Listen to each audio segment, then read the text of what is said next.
Alors, pour la suite de la leçon, on va parler de la représentation graphique des fonctions affines. C'est pareil, c'est un cas particulier que vous êtes censé avoir vu en troisième. Donc là, une fonction affine, dans tous les cas, peu importe la fonction affine, peu importe que ce soit un cas particulier ou non, la représentation graphique sera toujours une droite, d'accord?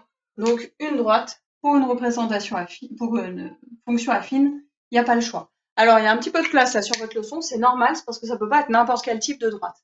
Je vous rappelle que pour représenter une fonction, il y a quand même une condition à respecter absolument, c'est que vous devez avoir absolument une courbe qui avance de la gauche vers la droite, et vous ne pouvez pas avoir quelque chose qui stagne comme ça à la verticale, sinon vous avez un nombre qui obtient plusieurs images. Et ça ne correspond pas à une fonction, on a un nombre n'admet qu'une seule et unique image.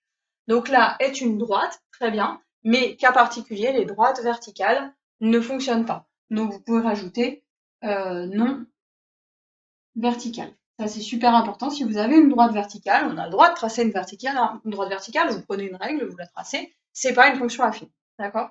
Alors, j'insiste sur le si et seulement si, là, qui est très important. Ça veut dire que si vous avez une fonction affine, alors, forcément, la représentation graphique sera une droite non verticale. Et deuxième chose, dans l'autre sens, si vous avez une droite qui est non verticale, alors, forcément, c'est la représentation graphique d'une fonction affine. D'accord? Ça marche dans les deux sens. C'est le si et seulement si. Alors, juste en dessous, vous avez un petit graphique justement pour représenter tout ça. Petit mot de vocabulaire quand même, là, le nombre A, donc c'est ce qui est écrit en dessous, s'appelle le coefficient directeur. Donc là, A s'appelle le coefficient directeur. Hop. Alors ça correspond, vous pouvez l'écrire juste à côté, à la pente de votre droite, d'accord? En physique, en général, on a plutôt tendance à parler de pente. En maths, on a plutôt tendance à parler de coefficient directeur. Mais du moment que je serai sur un graphique, je parlerai plutôt de pente parce que c'est quelque chose de beaucoup plus pratique et quelque chose qu'on comprend beaucoup mieux. Donc le A s'appelle le coefficient directeur ou alors la pente de la droite. Le B, lui, c'est l'ordonnée à l'origine. Alors on va voir juste après, qui porte assez bien son nom aussi, parce que sur un graphique, ça va correspondre vraiment à une ordonnée à l'origine. Vous avez la petite formule qui est dans l'encadré à droite, pour le moment on ne la remplit pas, on va déjà essayer de voir graphiquement comment est-ce qu'on peut représenter ces fonctions affines, et ensuite, eh bien, on pourra donner une formule pour expliquer peut-être comment est-ce qu'on calcule ce coefficient directeur, comment on calcule cette pente. Donc là, la première fonction, la fonction f, je vous encourage à la surligner d'une couleur, et puis à la tracer d'une certaine couleur sur le graphique, et vous faites la même chose pour la fonction g, vous la tracez de la couleur qu'il faut. Comme ça, vous serez tranquille. Alors moi, ce que je vais faire, c'est que je vais tracer la représentation de f en bleu et puis celle de g en noir. Alors ma fonction f, si vous regardez un petit peu votre fonction f qui est donnée, hop, c'est f de x qui est égal à moins 1/2 de x plus 2. Voilà, moins 1/2 de x plus 2. Donc première chose ici, j'ai ma pente, moins 1/2, je vais la réécrire en rouge. Hop. Ici, j'ai une pente de moins 1/2. Et là, j'ai une ordonnée à l'origine de plus 2. Alors, il y a deux méthodes pour représenter cette droite. La première méthode que je vais vous donner, la méthode graphique rapide. Et ensuite, il y a une deuxième méthode par le calcul que je ferai pour la fonction g. Mais normalement, vous devez être capable de maîtriser les deux méthodes. Alors là, ici, première chose sur ma fonction f, je vais regarder en tout premier l'ordonnée à l'origine qui sera le plus simple, vraiment le plus simple à placer sur votre graphique. L'ordonnée à l'origine, ça porte assez bien son nom, ça va être le point de l'ordonnée qui se situe donc à l'origine sur l'axe des ordonnées. Donc là, ma fonction f, sa droite représentative, ça sera la droite qui passera par 2 sur l'axe des ordonnées. Ordonnée à l'origine, l'axe des ordonnées, il est ici. Donc là, je vais avoir hop, un point pour ma droite, ici en 2. Premier point de la droite représentative de f.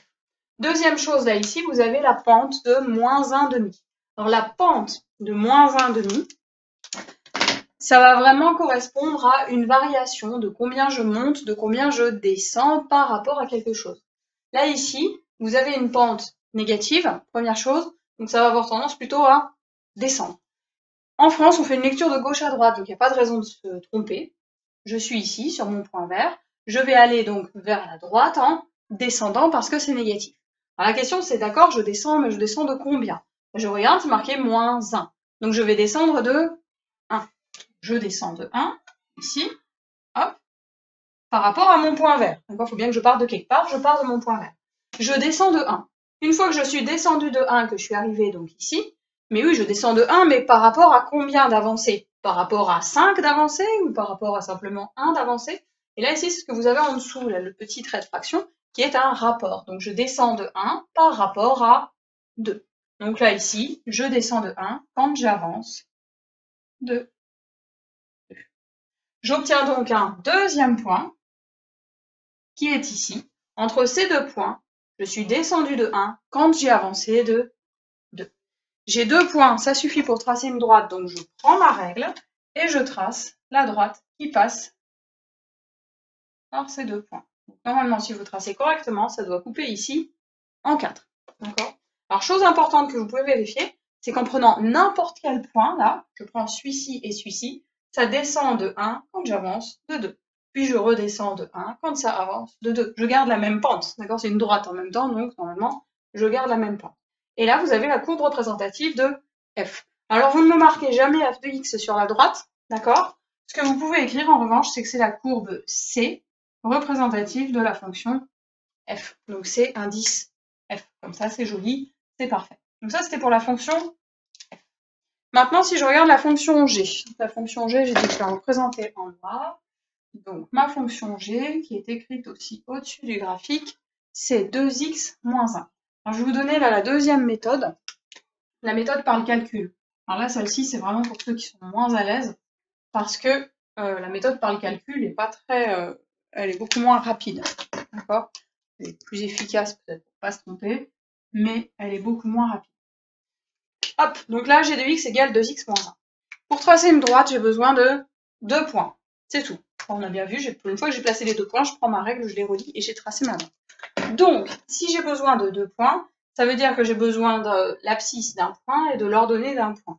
Je vais donc faire un petit tableau de valeurs, hop, ici, avec les x, et je vais calculer leur image à chaque fois par la fonction g.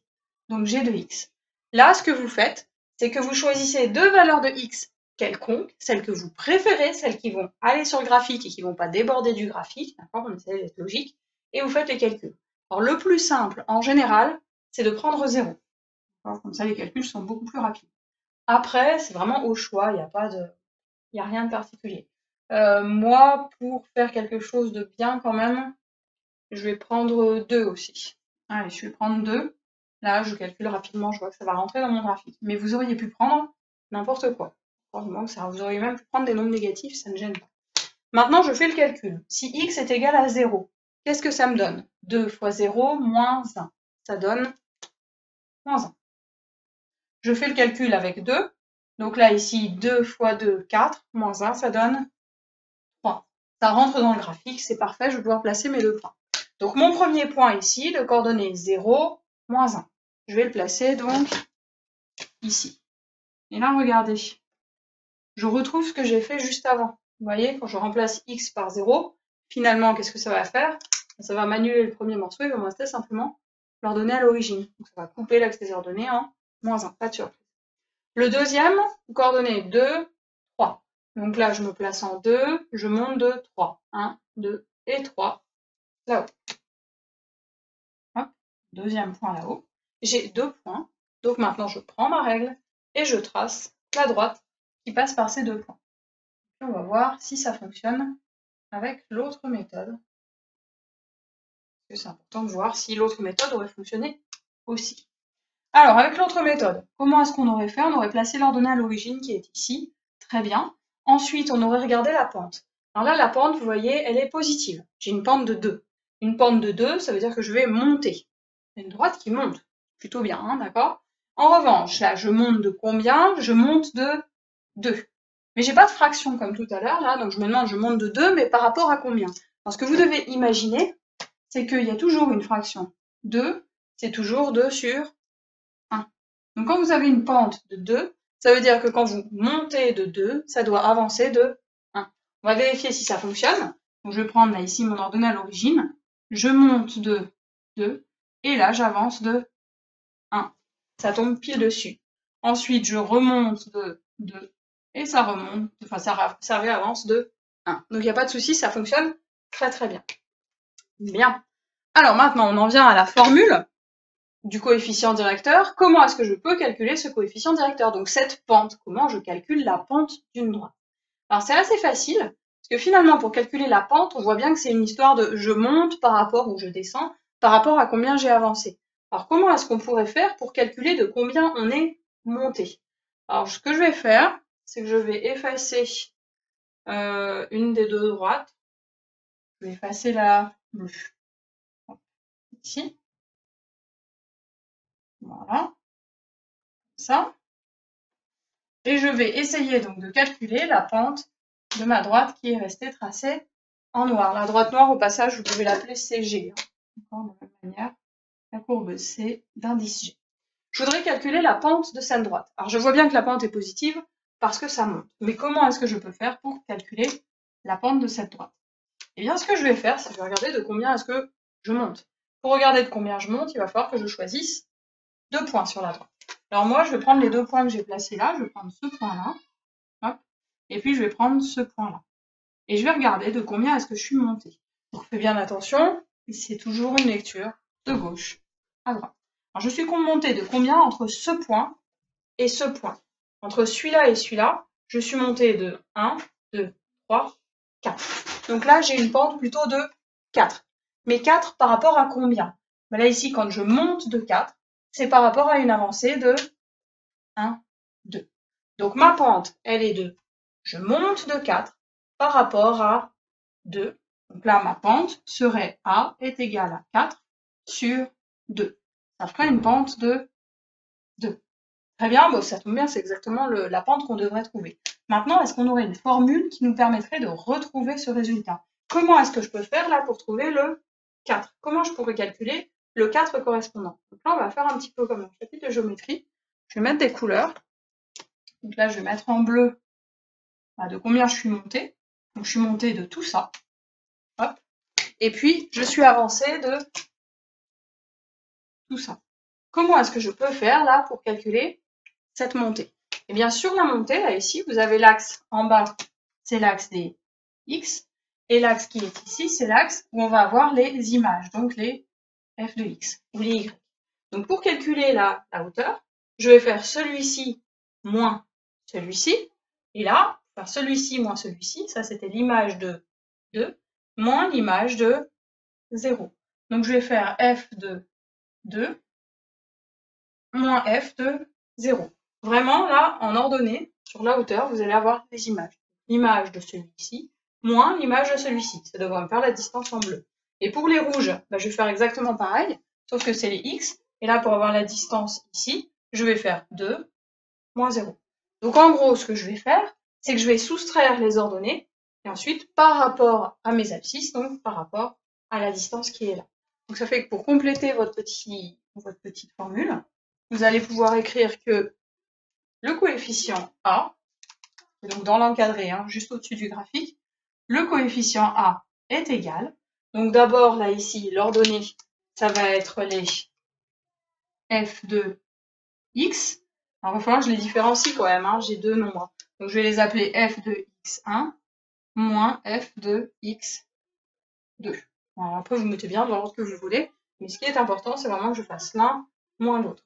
Et ensuite, diviser par les points correspondants. Donc ça va être sur les abscisses x1 moins x2, comme ça. Et là, vous avez terminé. Donc on fait bien attention, en revanche, il faut que ça soit bien dans le même ordre. Si vous faites f de x1 moins f de x2, il faut que ça soit en dessous x1 moins x2. Sinon, si c'est pas dans le même ordre, ça fonctionnera pas. Alors, est-ce qu'il y a un problème si j'obtiens un nombre négatif? Non. Si vous obtenez un nombre négatif à la fin, c'est peut-être que votre droite descend. Et si vous avez un nombre négatif en haut et un nombre négatif en bas, à ce moment-là, il n'y a pas de problème, vous allez quand même avoir quelque chose de positif à la fin. Donc vous mettez bien dans l'ordre que vous voulez, vous respectez simplement le même ordre en haut et en bas.